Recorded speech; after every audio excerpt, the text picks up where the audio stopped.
So losses are one of the most unavoidable thing in trading. However, they're one of the most feared things. And the reason is because everybody knows that one loss can snowball into an awful loss streak and result in you blowing your account. So today I want to talk to you guys about 5 things you can do to completely prevent any possibility of a loss streak or tilt happening, which results in you blowing your account.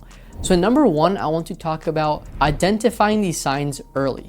Now what I mean by this is going to be that before we can prevent any sort of loss streak from happening, we have to make sure that we can identify where it might potentially happen. So you're going to start to see yourself trying to revenge trade, trying to make back every single loss you take. You're going to start to see yourself forcing trades, having impulsive trades. You're going to see yourself scattering from your strategy or try to strategy hop. Let's say, for example, you take normally 2 trades a day. All of a sudden, you're taking 5 trades a day. All of these are going to be signs of some sort of you potentially getting to this point of tilting and going into a loss streak. So number 1 is going to be some way of identifying this. And these are very simple things you can look for and quickly identify, like, okay, I'm entering that mindset of where I potentially might tilt and result in a massive loss streak. Number 2 is going to be having some sort of loss limit. Now, when I say loss limit, I don't mean something that has to be a dollar amount. It doesn't have to be the idea of, okay, if I lose $500 today, I'm done. It has to be more since the idea of, the number of trades you take per day, or the specific setups you take per day, or the time of the day that you trade. For me personally, I don't follow a dollar loss limit. I follow a loss limit on a trade number amount. Same thing with my profit limit. So for example, for me, if I take 1 good winner, I'm done for the day. If I take 2 proper losses, I'm completely done for the day. And what this does is it keeps the consistency of the data the same across every single day. This way you aren't taking 5 trades some days and taking 1 trade the other day. You have no way to really figure out if you're going to tilt or if you're going to a bad mindset this way. Now, if you keep them all the same and consistent, you can start to really see, like, okay, I'm taking a lot more trades today. I should probably take it back a notch. Now, you can also look at something, for example, the way I look at it is if I don't see a trade for myself within the first hour or so of the market, I'm probably just not going to take a trade. So it doesn't necessarily have to be just a loss limit, but obviously in this case, since we're looking at the idea of preventing a loss streak, we want to look at it from the worst case scenario, which is going to be of, taking those 2 losses or something. Now, I'm not saying you guys should have that same exact method, but that's the method I use and works really well for me. For someone who likes very simple and minimal trading, I don't like to take a lot of trades. I don't like to scalp. I like to take 1 good trade a day, and if I get that, I'm completely done. So kind of moving from that is going to be number 3, which is journaling. Now, I can't stress journaling enough, and it's very important, especially when it comes to preventing loss streaks and snowballs. And the reason is because until you put on paper or until you really write down what it is that it's causing losses, you can't identify in the future properly. So for me, for example, I have had losses in the past where I just didn't sleep enough the night before, or I was just coming from a vacation and didn't prepare myself enough mentally. And since I was journaling these things, I actually took note of them and didn't let them happen in the future. But if we don't journal them, they just become daily occurrences and we're never able to identify the fact of, hey, this might actually be something that's causing me problems.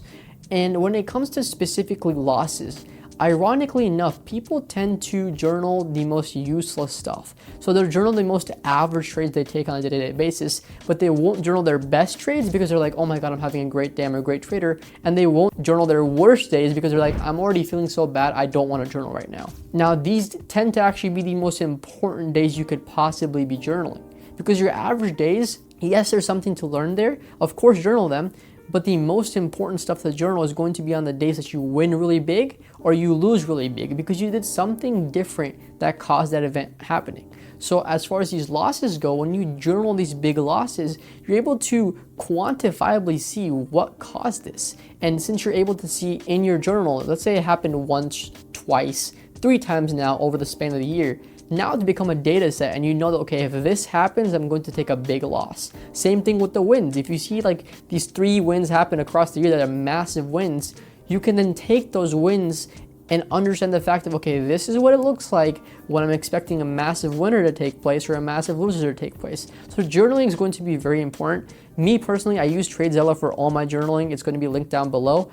But if you guys have any sort of journaling you can do possibly, it does not matter. It's going to be constructive and useful.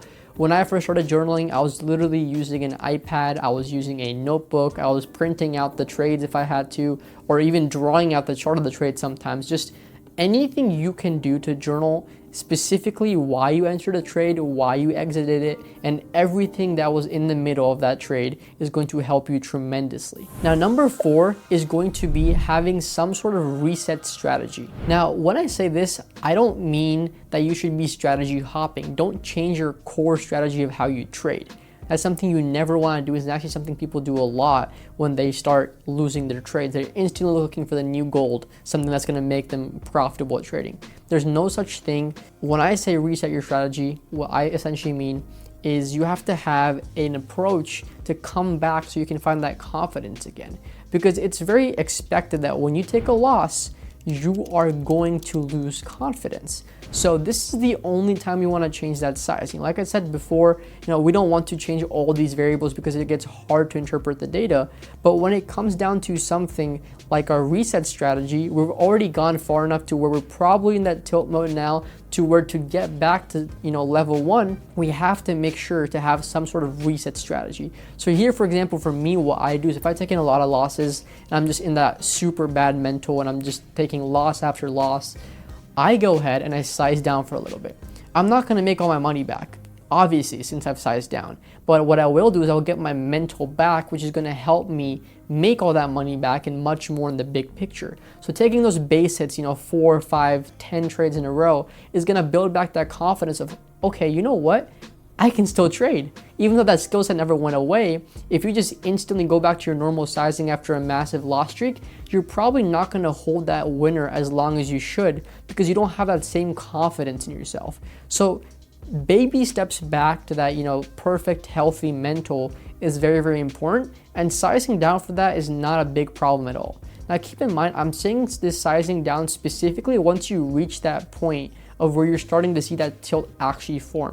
It shouldn't be the first change you make because we want to keep, again, the data consistent, the variables consistent. So at the start of these numbers, number 1, number 2, number 3, during those attempts, it's perfectly fine to keep your size the same. But once you realize like, hey, you know what, I'm really tilting here, it's fine to completely size down and regain that confidence with smaller size. Now, for the final point is going to be to adopt a growth mindset. What I mean by this is, end of the day, losses are one of the things we learn the most from in trading. For me personally, I became profitable because of the losses I took. If I never took those losses, I guarantee you I would not be a profitable trader today. The amount of stuff we have to learn from losses is just tremendous. For me personally, I've been trading the same strategy for a while now, so when I take a loss on it, I can almost take that data, and since I've gathered it over such a long period of time, on my next trade, when I see that kind of setup that it looks like where my strategy is gonna fail, I can almost inverse the trade and fade my own strategy because I've had so much data gathered on what a loss on that system looks like. So this is why it's really important to journal those losses and over time gather that data and learn from it. Overall, adopting that mental of, okay, losses help us learn is going to be very, very important because a lot of people, they take a loss and their mental completely crashes. And the other side of people, there's people who completely just don't care about a loss at all. You want to be right in the middle to where you realize, okay, there's something to learn from this loss, but you also have to realize that it's okay to take a loss. We're human, we aren't robots. No strategy is going to win every single time. But overall, guys, I hope these points really help you. I am really confident in the fact that if you follow all 5 of these steps, you will have a very high probability of avoiding any loss streak and any snowball attempt that could be coming towards your trading. Overall, if you guys at all want a consistent strategy and want to work on mastering your data and trading, click down below to apply. Otherwise, I'll see you guys next time.